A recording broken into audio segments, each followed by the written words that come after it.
Welcome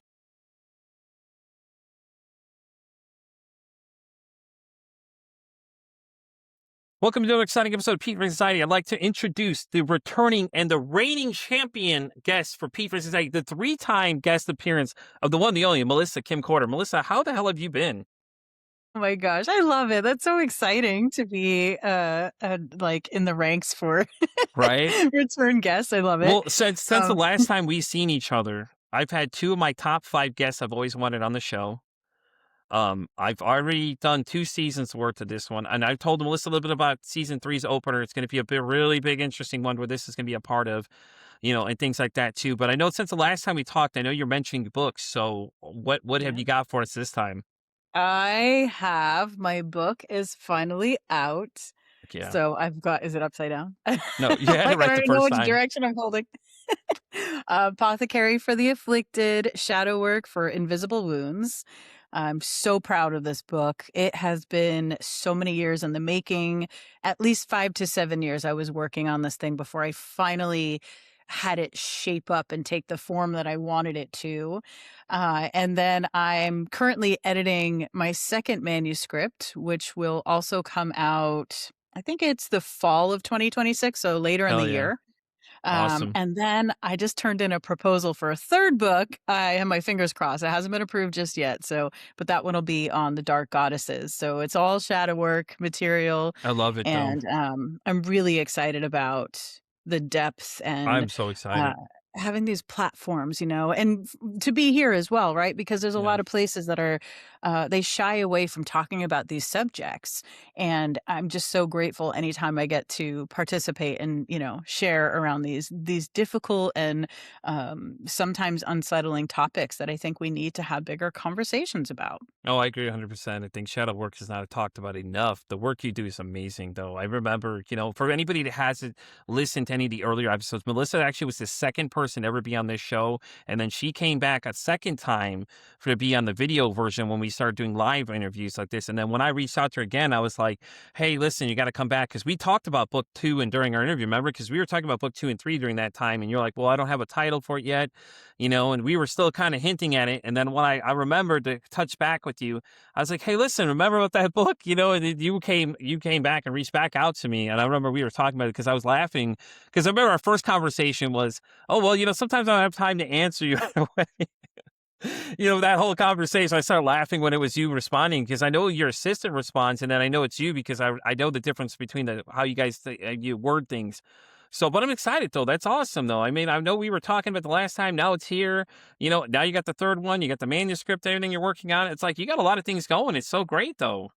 Yeah, thank you. And I also just turned in my draft of my dissertation, so I'm anxiously awaiting the feedback on that. It still has a little ways to go, but at least the bones are done. Right, right. The outline's been turned in. So yeah, lots going on, and I've got a course coming up for. I'm going to be teaching again with the Shift Network, which is a fantastic organization. I'm really grateful that our first experience went well, so we have another one in the works, and so yeah, it's busy time. It's go time. Oh, it's good though. I mean, you had the new book and everything. How's the new book doing? Is it getting a lot of good responses back? I would think so. Are we? Yeah, yeah. I mean, it's still new. It's still new. So even though it started rolling out in November, it's a Mm-hmm. process. It takes time to hit bookstores and get on the shelf, and then from there to get feedback. And but I've gotten really wonderful responses from people just messaging and sending emails Yeah, and just letting me know what they think about it and how it's helping them. yeah, And that's all I really wanted. On one hand, it's like something that just expresses your own inner life, and giving that a form and the things you've learned and what you've kind of discovered and putting it together for somebody else to maybe learn from or have some support. But then it's also really cool when people are like, oh my gosh, I never saw it this way, mm-hmm, or, mm-hmm. how you worded this one thing. And I wanted to kind of blend these genres because there's not a lot that I have found for people like myself who write about these darker subjects outside of fiction. It's kind of like you're either in true crime or you're a fiction Yeah, writer, and I kind of blend a little bit of all of that with psychology. So I wanted something where it's like, I'm telling you what's going on and I'm giving you like this tool that's like a personal development type of a thing. But then I've also got some darker retellings of fairy tales. So it's also entertaining at the same time, you know. So like Yeah. infotainment is what they call it when you're informing people, but you're also trying to entertain them at the same time. But that's so cool, though. I mean, I think it's really interesting. Why do you feel people don't talk about shadow working enough? I mean, you see the books on like TikTok. I know it's a cringe word for a lot of people is TikTok because it's like, oh, I saw it on the TikTok shop. But I mean, it's getting a message. So people are looking at these things and they're doing them and they're having great success with these kind of things. So who would you say your target audience for this book would be? Like any certain individuals that may actually not realize this may be better for them? Yeah, so I love this question because really, first of all, I think that the word shadow makes people uncomfortable. Some people, right? You Mm-hmm. hear that and it's like, "Ooh, what is darkness? What is shadow?" There's associations that are kind of conjured up in the mind immediately, and not necessarily that that's good or bad, but I think Yeah. it comes with a little bit of mystery that can be triggering for people. So I find when I'm talking about it and I'm putting it out there, there's a mixed response. There's kind of the one side of things, and not that one is better than the other, of course, but there's the one side where people are like, "Oh my gosh, I love shadow work. It's helped me so much, and I totally, relate to the concept and how it works and all that." And then the other side is like, "Why would you mess with such dark things?" And I'm like, "You clearly have no idea what it's about because Exactly. it's not about that type of, it's not your typical sort of like good versus evil material or anything like that." No, because the other And word shadow, and that's instantly what people think is yeah. darkness, is shadows. You know what I mean? They always think it's with any words you think about it. A lot of words, it's like they're just triggering, like suicide triggers a lot of people too. You know, we all know that one's a very triggering word for people because they're like, ugh, they cringe at the fact that someone's talking about wanting to take their life and they're having these thoughts. You know, so I get it. I get it though. But you know, for everybody else that doesn't, I mean, that's a really great comparison though. Yeah, yeah, and it's true, right? There's just certain things that are, of course, upsetting and difficult Yeah, and tragic, but it's part of the human experience. And I think exactly. that we're doing those people that have suffered, the people we've lost, the people that we are no longer with us. I think it is our duty to try to understand things, not always to make them, it's not always about finding the silver lining in things, but I Hmm. do think that we have um this greater capacity for bringing warmth into dark places, for illuminating things for people to show them that there's more to this, right? If we just stay on the surface, we miss a lot. And Hmm. that's one of my favorite things about shadow work is it isn't necessarily just about the tragedies and the terrible things that happen. That's a piece of it. And it's not just about malevolent, psychopathic, narcissistic people.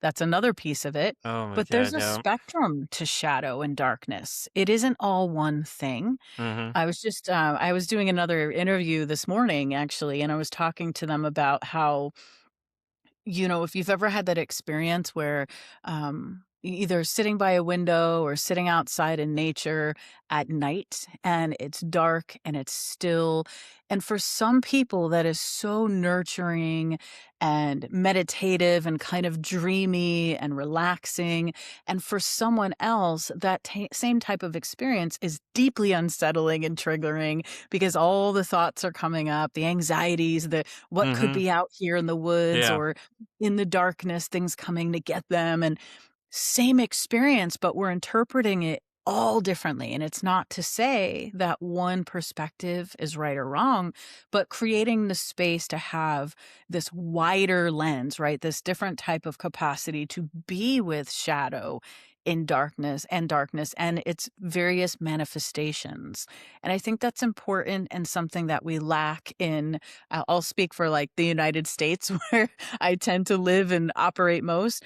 We don't Right. have a lot of supportive, experiences and understandings of the darker subject matter of life, and Hmm. we avoid it or we pathologize it, right? Or try to medicate it instead of just learning how to be with it, which is where we actually start to kind of peel back the layers and see more and more and gain a different type of understanding and awareness.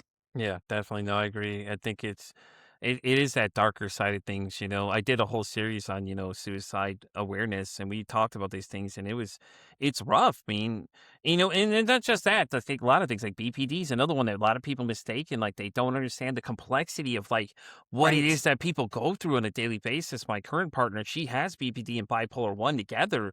So it's a very challenging thing to navigate life with her at times, because she's like, well, I don't want you to leave. And that constant feeling like I'm gonna leave. So I have to constantly reassure, which it doesn't bother me because it's like I'm choosing to be here. I get that. Like I get what you're saying, and it's okay. Other people looking on the outside wouldn't understand that because they don't have the extent of knowledge I do about it since doing the show and all the things I've been, all the people I'm learning things I'm learning and the people I'm meeting as I go. They don't have the same resources I do. Right. I could reach out to people like yourself and other people I know, like, hey, listen, I got a question for you. That are gladly going to answer my question for me about it. In fact, I had Dr. Jen Bellinger come on. She's actually one of the bigger experts in BPD itself. She was on the show. That was one of my top 5 I was telling you about. She was right on the list. I was like, I laughed a year ago when I started recording this show, when I started doing the video version. I was like, yeah, one day she'll be on the show. And lo and behold, she's right there.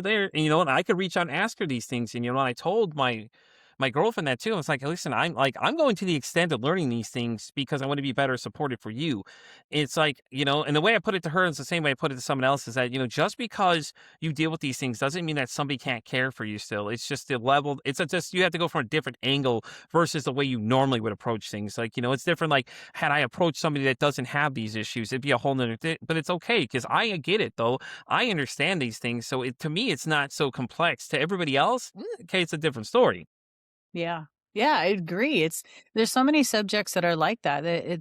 We have different perceptions around it. I like how you are, talking about access to information and knowledge and insight. And, those are things that we're very fortunate to surround ourselves with people and circumstances where we want that type of information. We want to understand something, whether it's like in your situation and circumstance, right? To be able to be a better partner or more supportive.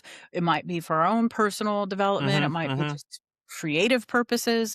But that's a huge part of this work as well is recognizing that we don't know everything and that we don't have to know everything. But if we can make peace with that and find a way to feel safer in between what is known and what is unknown, we'll start to kind of have more compassion, more tolerance. Yeah. We can become a bit less judgmental. And that's something I think that is really lacking in the Hmm. present moments these days. Oh, I agree. There's a lot of projection is happening. That's where we take qualities right from within shadow. Just for people that don't know what projection is, it's actually a defense mechanism, and we all do it. We do it in positive ways and we do it in negative ways. But it's when we take these qualities that exist within us and our ego, that's part of our consciousness that is what sort of gatekeeps information between what's known and what's hidden. So the ego will automatically sift and sort through all of this information about who we are, our roles, our identities, um, the way it wants to be perceived, and then it will suppress or repress the qualities that it finds unacceptable. So if you're, let's say, if you believe that being a needy person is a negative attribute Mhm. and you don't wanna be seen as needy, but maybe there is a part of you that's extremely needy, you might not be able to see that in yourself, and so it might come out in a way where it's projected onto someone else or only seen through someone else's behavior, Yeah. and so we all do that, but we do it with positive things too. There might be someone who you watch them speak and you're like, "Oh, man, they're just so articulate and everything they say just has this amazing rhythm and flow to it, and I wish I could speak that way." Well, that means that you're projecting onto that person something that also exists within you that might just need to be developed further.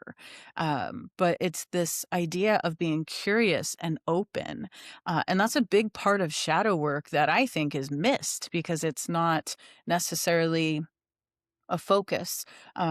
And there's all different types of shadow work, right? Yeah. It's not all created equally. So there's a lot of people that only will focus on the negative and only look for those bad qualities or what have you. And I don't see it that way. I see the shadow as this part of our consciousness that's beneath awareness So it's more like a container that's holding all of these things for us Yeah. until the ego widens its ability to let more through. So Yeah. this is why some people I feel are more open-minded than others because they've just learned to how to be with that tension of not needing to know, not needing to prove. They maybe ask more questions, they're more curious, they're more like, "Oh, I wonder, tell me more about that." Yeah, that's Those me types of 100%. personalities. I'm like that too. I ask a lot of questions. So, like every Yeah. topic I get into, I'm always so fascinated. I remember when we first met, then I started going down that road, and then met again. We started talking about more things. And I'm like, okay, well, I'm going to keep going down this road continuously, Yes. because I'm just curious about these things. Like, it's so fascinating when you hear these things you don't know, and it's like then when you get into it, you see how complex this thing really goes, and when you start dipping Yeah. in the pool, you start really going in. But I feel the negative thing though. It's like it's I don't know what it is. We crave negativity. A lot of these people do. It's like they look for the reason to be negative about everything. Oh, well, oh, I got to X amount of downloads on my podcast. You only have this many. I'm not worried about what everybody else is doing. I'm worried about what I'm doing. The fact Right. that, people are listening to what I'm doing and I'm getting emails means that somebody's listening to what I'm doing. And these emails aren't just coming out of the thin air. I've got like at least this week alone, 14 different people have reached out to me to be guests on the show. It's like obviously somebody's listening to it. My time will come eventually. I can't sit there and worry about what everybody else is doing. Okay, cool. Some people take off faster than others, but the longevity is the real question. How long are you going to last at that high peak? When it comes to that thing, I'm just doing this for me. Now the fact that it takes off, if it starts being the opportunity pays me, okay, cool, even better. But that's not the reason I'm doing this. I'm doing this because this conversation clearly needs to be had, and my calendar says so too. As many people as I'm talking to, there's some days I'm doing 3, 4 interviews with people just to keep up with the demand of people that just want to be on the show to have a different point of perspective, different perspective. And it's great because I go to open to every conversation. You already know that because me and you've had several different conversations about things. Like I open the floor to everything. I think I've only said no like 4 times to people, but it's because you go so far off where we're trying to be. In Sure. fact, this morning I was supposed to record somebody, but it's like, unfortunately the way the thing is shaping with I'm doing my seasons, it's like unfortunately, this topic doesn't fit into what I'm doing. I do respectfully, I do respectfully, I'm sorry that it didn't work out, but maybe down the road we can revisit this topic, and that kind of thing. And I remember we were talking about how people don't like how we don't respond to them sometimes. That was the funny part of our last conversation where we were talking Yeah. about that because it's like I try to answer so many Entitlement. people, dude. I get so many emails and people are like, "Well, you forgot about me." I'm like, but did I though? I'm like, I'm one person. There's like 15 of you. Like, let's do the math here. I can't be everywhere at once. I can only man generate so much at a time before it's a That's problem. right. So, but it's been great though. Like I said, since the last time we saw each other, I've had a global bestseller on.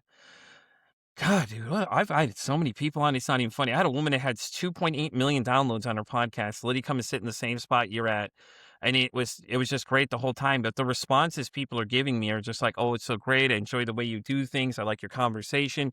The emails I'm getting from people I've got, the random conversations I got, because me and you, we just met off of Facebook, and I've met a lot of people off Facebook. They're really great. Now I'm using a podcast site called Podmatch, and I'm getting a lot of conversations there too. And then people are seeing my show, and I'm taking the reviews and putting them on my website so people could see what people are actually saying about the conversations. And it's just been fascinating. Like I said, I've got to meet so many different authors. I got books over here that people have sent me that signed copies for me that have been on the show. One woman I met recently, she does a children's book that she's got a whole series she's going to do. She was on the show. She was so enthusiastic. She was literally telling me I need to give her my address, how to send me the book. I was like, we're not even done recording it, but okay. She's like, I gotta send the book to you. What's your address? You're here. I'll send it to you right away. She sent it and signed it for me. That was great. And it's been fun though the whole time, doing this show. And it's like it's just not stop. It's nonstop. Actually, after we're done, I have an ex-Olympic bobsledder coming on next. Actually, that's the next person I'll be talking to and things like that too. But it's so cool to look where I started at from that one day that we met to where I'm now. It's like we both doing so many different things. It's so great. When I saw you and I saw your name pop up, I was like, yes, I was excited. I'm gonna tell you right, I was super. I've been telling people about it all day. I'm like, I got a 3-time returning guest. I can't wait to talk to her because it's always great when I talk to you because our conversations are so great. I enjoy the back and forth with us because it's so fluid. It's not even like we don't even know each other. We're it's really good friends and it's nice. I'm like, yeah, I got a friend that's 3-time international bestseller and things like that. All these people I list all the accomplishments of everything you do. So it's always great when I see you doing things because I'm like, yeah, see, I know that person. I can email them right now and watch. They'll respond back to me. That's awesome. Oh, I love it. I love it. And it's also just so important that we have people having these conversations, and pointing out these things. And that's something else I kind of started moving more toward with this type of shadow work is to help people who are on the fringes of experiences to realize they have a place. Exactly. Especially, when people are always like, "How did you get into this? Why did you do this? Why are you working with shadow?" And as if I just not that there's anything wrong with this, but it wasn't like I just woke up one day and was like, "I'm going to go to school for this." It was like, "No, this has been with me since I was a child," right? Yeah. This is something that these experiences that I've had that were unusual, that were unique, or I feel like they were for a Hmm. kid. And I realized, like, I felt bad about some of those things. I felt strange and weird and different, and I was treated that way. And now when I look back, I'm like, "Oh my gosh, there's so many of us that have those same type of qualities." Of course, they just manifest differently or we do different things in the world, but a lot of us just don't feel like we have a home in a certain arena, whether Yeah. that's like I know a lot of people in the spiritual world of things, they Hmm. might Yeah. if you want to call that an industry, right? They're in the spiritual sort of realm. And then there's others personal development and psychology and true crime. And I'm kind of like, I have my toes in all of it. But there's a lot of people that don't really feel like they belong in Yeah. these certain places. And I'm not saying that we have to box ourselves in or have a Yeah. label, but But it's that's how nice when you meet like-minded people and connect and have these conversations and exactly. realize you're not alone. Exactly, because that's why our conversations go so well. Because we just get along it just so well. It's always been like that since the first one, but, you did make an interesting point, though, where people label things. I feel like people have to label things because if it doesn't have a label, they get really agitated. They're like, "Well, I gotta label it something." Whatever comment it is, you can insert it in there, okay? You're whatever. It doesn't matter. The point is that it has to have a label if you notice that. Like, you have to call somebody something in a label for some reason, and things like that too. TikTok's like that too. Everybody has the certain names that they go by. Their different identities they go by.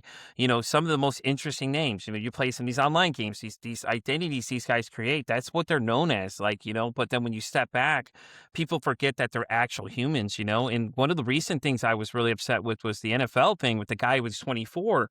That whole thing because I was like, okay, so NFL, so what are we doing about this problem? If you knew this guy had a problem, this young man had an issue. His girlfriend mentions that he has mental health issues. Okay, well, he lost his mom, and we all know grief's a powerful thing, and it's very hard for people to deal with, especially if he had a lot of issues. It's like everybody likes to mention that word, but then it's okay. After that, it's like everybody disappears afterwards. You notice that? It's like they Right. always just go, okay, well, we're going to say it.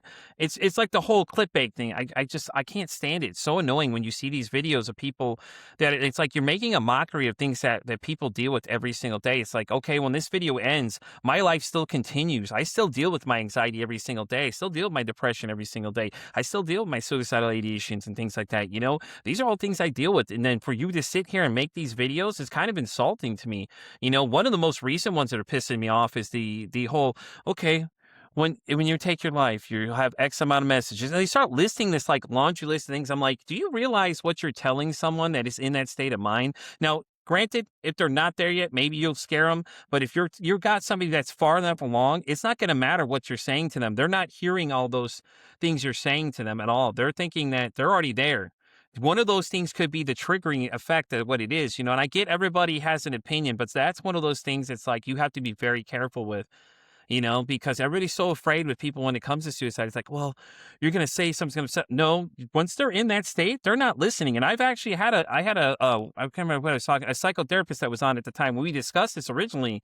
He said the same thing. He's like, when you get to that point, he's like, you're not listening to anything else anybody's saying around you. So like you're afraid, sitting here kid gloving for no reason, getting upset because you don't want to upset this person. But really you're more harmful than actual helpful because you're making them feel weird.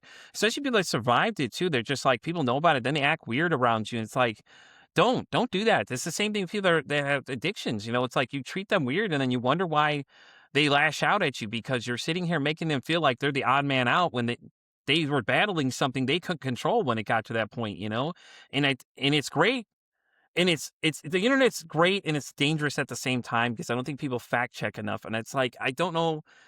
It just makes me cringe when you see those videos because like those just irritate me so much. Like I want to say something, but at the same time, I'm like, and if when eventually when I finally just say, "Forget it, I'm gonna do it," I'm not gonna care what anyone says to me because I'm just tired of it. Being someone that's been in these situations for some of these things, it's like I'm telling you what the other side of the perspective is. You're not looking at it from that way. You're just like, "Okay, well, this is a great little video. Maybe I'll get some likes and I'll get paid to do this," but not really thinking about what the after effect of what you're telling these people that are watching this or somebody in that state of mind is. You're not taking that in consideration. You're more worried about your fame versus the fact of what you're actually gonna cause and the ripple effect of things that'll happen afterwards. Yeah, absolutely. Absolutely. It's, there's a shadow side to the internet. I know. I That's really what that is too. God. It gives people this false sense of security and courage. They can hide behind their keyboard and say the things they would never Mhm. say if you were standing in Mhm. line with them at the supermarket or Exactly. in person. And yeah, it's really a dangerous thing, which is even more powerful for the creators and the content creators and the people putting themselves out there because we have to contend with all of that, and to keep going in the face of that is really quite courageous because everybody gets it. Like, we all get the trolls, we get the nasty comments and the Mhm. craziness, and, Mhm. for the people that do that, they're telling us a whole lot about their quality of life and Exactly. their inner world, because anybody that responds in that way, they think that they're putting something on you, but what they're showing everybody else that sees that comment is actually how deeply disconnected they really are. Because someone who is connected to their humanity, to their empathy, their compassion, to their relatedness, their soulfulness, is not going to do that. No, I So it's agree. very, but it's hard. I used to get really upset by that stuff, and Yeah. I don't anymore. But I'm not saying I don't have a response, or I'm not Yeah. saying there isn't some type of initial, momentary kind of like ooh, or. But now I kind of like I take a minute and I'm like, well, that person must really be hurting if they felt the need to take that extra step to do that, um, Yeah. to have that level of cruelty, because that's what it feels like to me. It's a very cruel kind of a thing. They're either attention hungry, they have some unmet needs, and they can't see that what they're doing, they're just projecting all their own stuff Mhm. into weird place to have a voice. So they're trying to take advantage of the people that have a voice because they actually feel powerless. And so then they do that. And so when I see those things now, I'm like, I kind of have that. It's not a, oh, I'm better than you or none of that. It's more like, wow, you Yeah, must really no. suffering I've to never known you to be the person to uh, ever feel like that, like, you've never been the type of person to be like, "Well, I'm better than you." You've always been very not a humble. You and I, like I said in several conversations, we'll probably have more conversations because 'cause I'd like you to come back again as always, you're always welcome to come back and talk to me thank because, like, you. because it's like, you get it, and at the same time, it's like you're not trying to feel like you're better than anybody, and that's not what I'm doing No. with this space. I have this We're all space for just trying to people, get through. We're all you trying know to just do good things, right? Be good Yeah, humans. Well, I shouldn't say we all are trying to, but I wanna believe at the right. core that that's what we want, and I just think along the way, people are hurting. People are Yeah. lost, they're confused, and then they're sort of magnetized to other people that might have what they want or might look like they're doing the thing that maybe that person wants. And so Mhm. instead of doing what you and I do, which is connect and get to know people and Mhm. support and celebrate other people, they tear them down. That's Exactly. just it's unfortunate, but they tear them But down. that's the society we live in, though. Think about it, because now with the internet, you have so many different ways to attack people. You can just continue to Yeah. do it, and you can hide behind one of these false names, and you just go on there and Yeah. say wild things for no reason, and then you feel like it has no recourse. But now a lot of them are cracking down, but at the same time, they're like, "Well, we have to police our own site." Well, yeah, you can't let people go on there saying these wild things because it doesn't end well. And it's like, everybody's like, "Well, why?" They don't wanna take responsibility because of that whole, it's like, "Well, I could say what I want, it's the internet, ho ho." It's really not because now people are getting in trouble for these kind of things. You're making these comments Absolutely.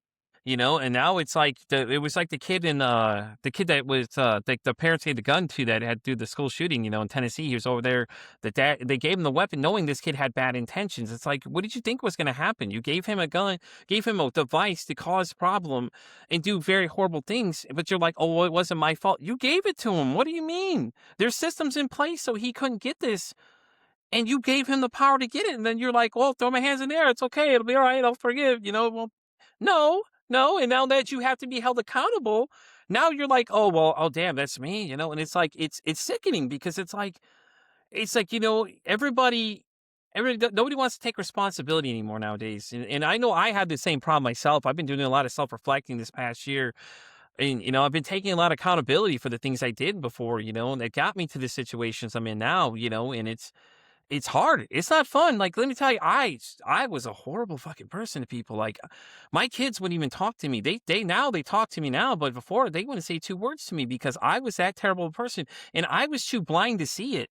But then when I went back and looked at everything, it made more sense because I was like, okay, well now I see where my faults were.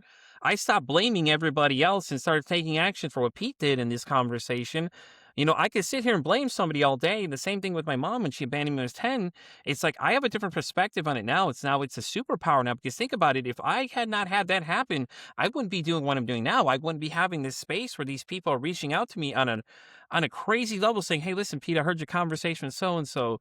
Da da da. Let me introduce you to this person." Or the person themselves is reaching out to me. It's like people are responding to this show, and it's like at first, I know I battled imposter syndrome during like the first half of the year when I first started recording because the level of people wanting to be on this show, I was out to July of 2024 at the time.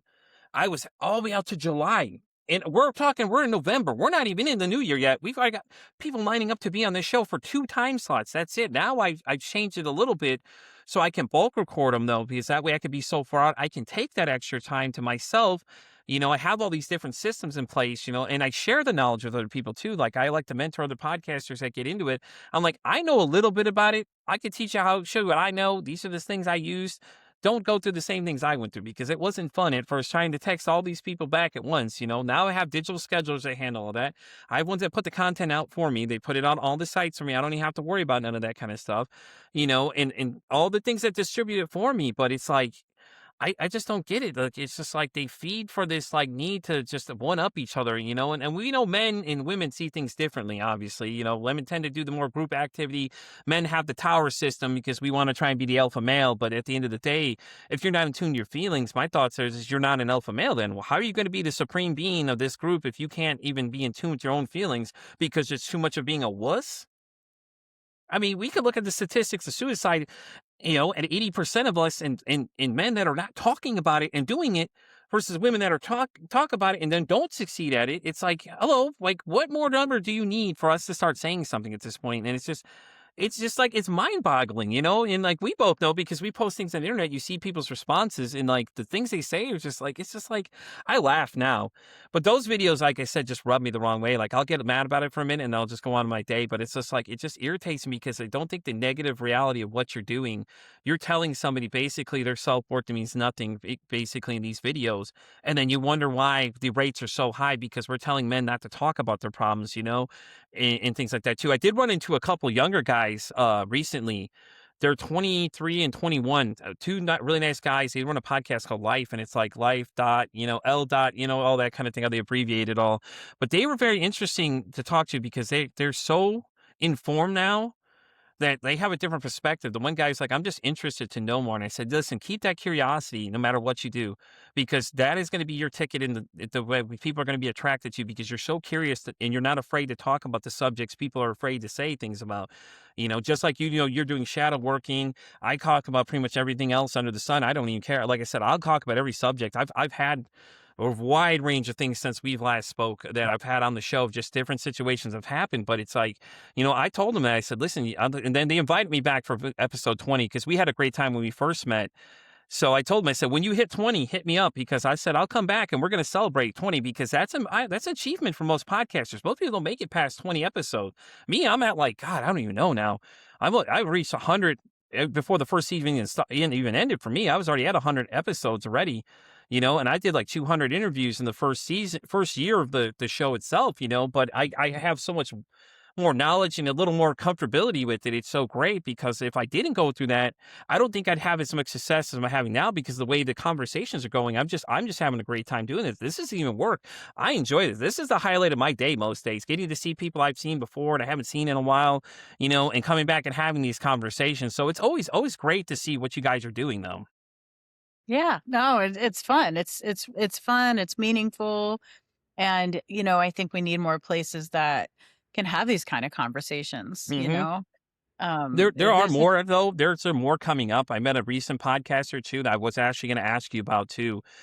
She's her name's Marin, but her podcast is called Unapologetically Marin, and me and her were talking about it. I was like, yeah, I'm meeting with somebody on Monday. I said I'll have to ask her about being on the show. As I told her what you did, and she was like, oh my god, yeah, look, I'm interested. I want to do. I'm like, okay, I'll talk to her for you. Don't worry, I'll see what she says. that's awesome. Yeah, we need more of these kind of spaces because Yeah. there's a lot of I don't want to like say this the wrong way, but it's easy to talk about positive things. It's Hmm. easy to talk about the wins and the good stuff that's going on. It's harder to tell the truth on things that people don't want exposed or they don't Exactly. want to be reminded of that are Or they don't wanna happening. or they don't wanna feel the feelings. That's the other thing too when it comes Yeah, to grief. You don't that's a wanna feel the huge part. feelings because you wanna feel that feeling because you wanna validate it's an actual real feeling you're having. So, yeah, I get that. Yeah. Absolutely. Absolutely. And society definitely plays a role in that conditioning, like you're talking about with different individuals, whether it's gender, whether it's just within a family, culture, whatever it might be. But there is all sorts of programming and conditioning going on. And so we're constantly like battling that too and trying to kind of find our own authentic way through that. Mhm, Which is why I love shadow work so much because it isn't just about the mhm. negative or the bad stuff, but it's also about bringing those things into our awareness and Yeah, saying, I want more of this. I want to be able to work in this way or show up in the world this way or follow my dream, right? Even just using your example of becoming a podcaster, mhm. there's a time where that wasn't yet what you were doing. That wasn't a piece Exactly. yet of what you were doing, but there were thoughts. There was sort of like this, oh, maybe, and I might, we start with those kind of things. And all of that is material that's coming out of the shadow and it's reaching the ego and the ego's identifying with it and going, oh, okay, this is possible. I wonder what's next if we're open to that, Yeah, if we explore that. And that's what I think is so amazing. So the people that you seem to gravitate toward and have on are people that are allowing themselves to explore and to say, I wonder what would happen if I discuss this thing, if I take the next yeah, step, if I have a different perspective on this that feels authentic and genuine. And I think we need more people doing that in a way that is constructive, where we're not tearing other people down for doing it yeah. differently. We're not judging or shaming, but we're basically just showing up and saying, hey, this is what works for me. And if you resonate with that, that's fantastic. And if you don't, that's okay. We don't need to fight it out, Exactly, right? but There's plenty we plenty can, of space, especially in podcasting. People are like, "Oh, there's podcasts," but that's the great thing about it. Everybody has their own voice. Like I tell yeah, people all the time, it's like you have a voice, you have your own message. That's really what matters at the end of the day. Like your exactly. message isn't the same as mine. How I conduct my interviews will be different than yours. Like how you feel the comfortability, in getting into that kind of thing is where you'll get to eventually. It's rough at first, but then, like I said, it gets so much easier because you find what style works best for you and a lot of people, that's why I say when you get to episode 20, it's hard for people to say 20. Like when I started, I didn't even think how far I was gonna make it. God, dude, now I'm at like, I've lost count of how many I'm at now, just things I've done and all the other stuff I've learned along the way and all those kind of interesting conversations. I did get into energy for a while too. I'm really big in energy. I found I'm very energy sensitive. I figured that out because that weird sensation when I was younger, I could never figure out what that feeling was, and it was kinda cool, so I've been exploring that realm a little bit, so I'm kinda honing that a little bit too, because I can read people's energy, and things like that as well, so, like, I'm getting better at realizing what's going on, like, if I don't like somebody, I know, and then it's like, a way I explain it to people is I'm like, and I tell them, like, "If you know energy," and I go down every list possible, it's like, "Just whatever you put in that spot, if they're not meant to be there, they won't be there. Religious, energy, whatever you want to look at. If those people weren't meant to be there, they're not going to be there. That's fine. You know, that's cool. Like, so Billy and Sally don't want to be my friend. That's cool. Billy and Sally weren't meant to be there then. You know, Yeah. whatever principle you look at, it's all the same ideal. You know, whatever you want to put in that figure of space right there to me. And it's just like, it's so funny though, because like if I would have looked at myself a year ago and said, this is where I would have been, I would have laughed at him and like, there's no way in hell. But since then, like everything has just been happening so fast. I get invited to media panels and all these other things I'm doing. I've been on all these different shows. I'm doing different podcasts along the way. And it gets easier, you know. And then like my life's on the internet. Like literally you can Google me and I show up. Hell, I show up in ChatGPT. Like I was like, what? That was my new thing. I was like, listen, you could chat GPT me now because I'm show up and everybody's like, really? I'm like, go ahead and do it. I'm like, go ahead and I said, go to your chat GPT right now, put P for anxiety and see what pops up. And it comes in all right there and it says my name, it says everything that's there. And it's so cool because it's like, you know, I did this for myself. I'm doing this for me. I'm not doing this for anybody else. Yes, I'm providing a space for everybody, but at the end of the day, I'm doing this because this is something I enjoy doing, you know, and it's like, I'm not afraid of topics to get into and that kind of stuff. That's what makes me different than everybody else is that I'm not afraid to get into these spaces and talk about these things, you know, and one of the ladies I met recently, the one I was telling you about was like ready, hurrying and trying to send the book to me instantly was like, I love the fact that you were not afraid to get in there and ask a question. I said, yeah, well, how are you going to know? Like, I tell everybody that I know we're going to talk about a sensitive subject. Listen, if we hit something you don't want to talk about, we'll veer away from it instantly. Let me know. You know, give me some kind of indicator why I know if there's something I need to wait. And no one will ever notice what we're talking about. Like, if I change the subject, obviously I change the subject because that's not, you don't want to touch on that subject, you know? And that goes with the complicated partner, too, because I told her the same thing. I'm like, if there's something, just let me know. I'll avoid doing that. And she's like, well, you don't have to, I'm going to ask you that. I said, I'm going to do it because it's better for you. It's not about anything else. I don't care. I'll do whatever I need to do and things like that, you know, and all that kind of stuff. You know, I just have that level of understanding. That's just how I've always been. It's just a very high level understanding of how things go, you know, and stuff like that. So it doesn't really bother me to get into those, you know, things or do these things because this is what I'm choosing to do. I'm no longer blaming other people for things, you know, and not letting people take responsibility for things I did that I chose to do, you know, and stuff like that too. Yeah, absolutely. And I think it's, when we kind of follow our own path and realize, like, by doing this for yourself, it does have a ripple effect. It does impact other people, and they don't get to say what works for us because only we know Exactly. what works for us, and Exactly. that's the challenge with authenticity is it's sometimes uncomfortable. It looks very different than maybe what the person next to you is doing, or you could be in the same field doing the same thing, and it's going to show itself radically different. Mm-hmm. And I love that, but I was also terrified of that for a long time. It's one of the reasons I kind of suppressed this side of myself that was always there, but I would only kind of share it in secret. Like if you were really close with me, my darker side would come out. Like, I'd talk Mm-hmm. about horror movies or serial killers or whatever. Mm-hmm. And it wasn't until I became more comfortable with realizing the value and the benefit of having this authentic part of myself take root, that I felt more comfortable to do that. And All right. then you feel more in alignment because you're not trying to be a certain way around certain people. You're not masking the same way. Mm-hmm. Now, we all kind of do that. We all have a persona, we all have an ego. So there's situations where we might tone it down naturally and other times we might amplify it a little more. But that's normal. That's natural to do Yeah. that. But it's different than like being performative, Mm-hmm.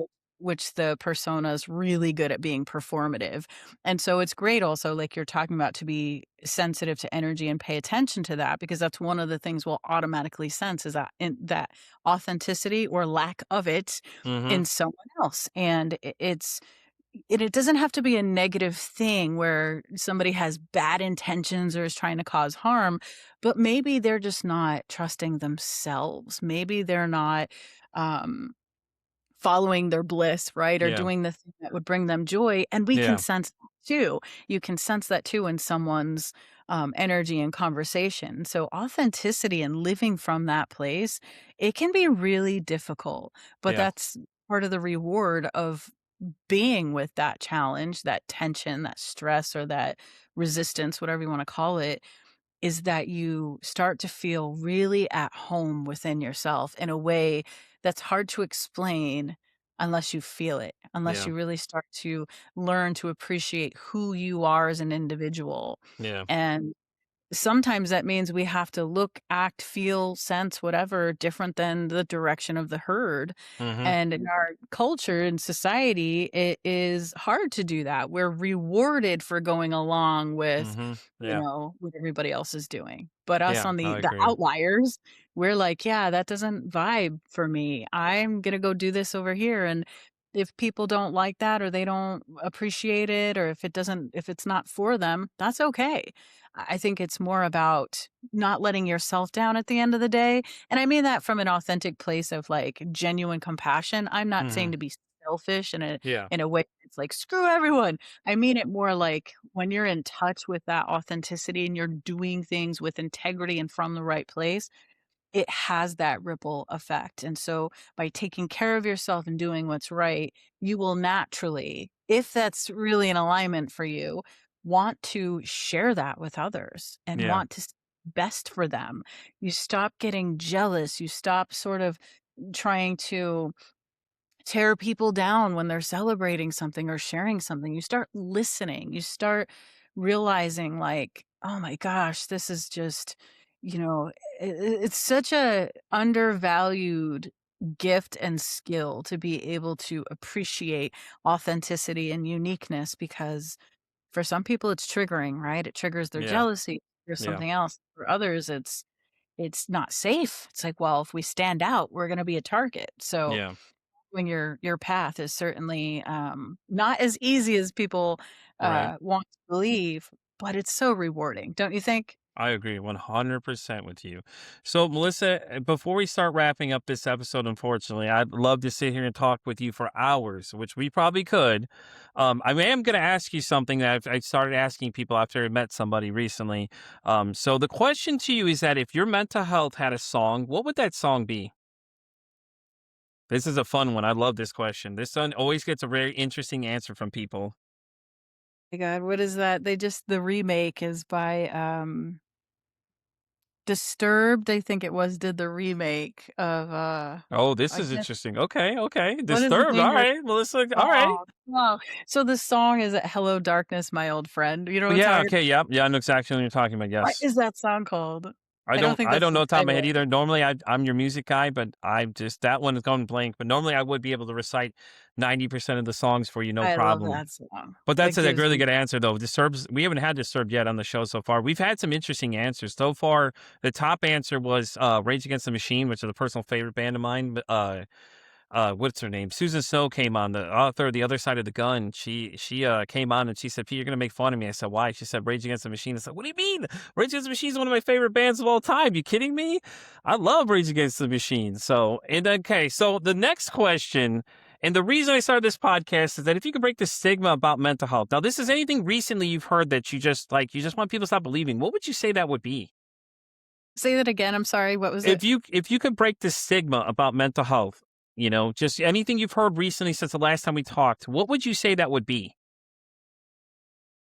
Well, I think it needs to be taken as seriously as if you walked into a place and somebody just chopped off your arm, right? Where you could visibly the things that we see we take seriously. So if somebody's impacted or wounded on a physical level, we would drop everything Yeah, to support that person. But just because we can't see it, we have this tendency to really dismiss and kind of reject someone's experience. That whole dynamic, I think, is so dangerous, and it makes people feel really alone and isolated. And I think that would be the thing that I would want to get rid of or break the I stigma love of it. that it's not okay to not be okay, Yeah, or that there's something wrong with you for having to work through things at the mental emotional level. It doesn't make you less than. It doesn't make you a weak yeah, person. It doesn't mean you're not intelligent. It has nothing to do with willpower and control and all these silly things that we tend to kind of project onto it. It's actually a sign of strength when someone can speak up and say, something is off or I'm just not doing well or I need yeah. help or support. And I would want people to feel better and safer to ask for that, to know they weren't going to be shamed for it. Exactly. No, I love that answer. Thank you so much, Melissa, for coming back again. You'll be back again because I want to talk about the third book when you get all that handled out, definitely. So we will sure be seeing you coming back, making your record fourth appearance when you come back, of course. But Melissa, for everybody that doesn't know where to find you, where should they go? The best place to find you? The best place is honestly but just my website. It's melissacorter.com. Everything's on there. My writings, my research, my classes, my teachings, my workshops, my opportunities to get to know me further and my material and perspective. It's all on there. And there's quite a bit of information to look through. So melissacorter.com. Love it. I absolutely love it, guys. And with that being said, we're going to wrap up this episode of Pete First Anxiety. You know where to find me. I'm Pete First Anxiety on Spotify, all the way down to Pandora Radio. I'm on X, all the way down to TikTok. And as I always say, it costs nothing absolutely to be kind to somebody. One kind act you could do could save someone's life, or hell, you're going to make their day. I'm Pete First Anxiety saying, don't ask how your day is today. Say, hey, how's your mental health?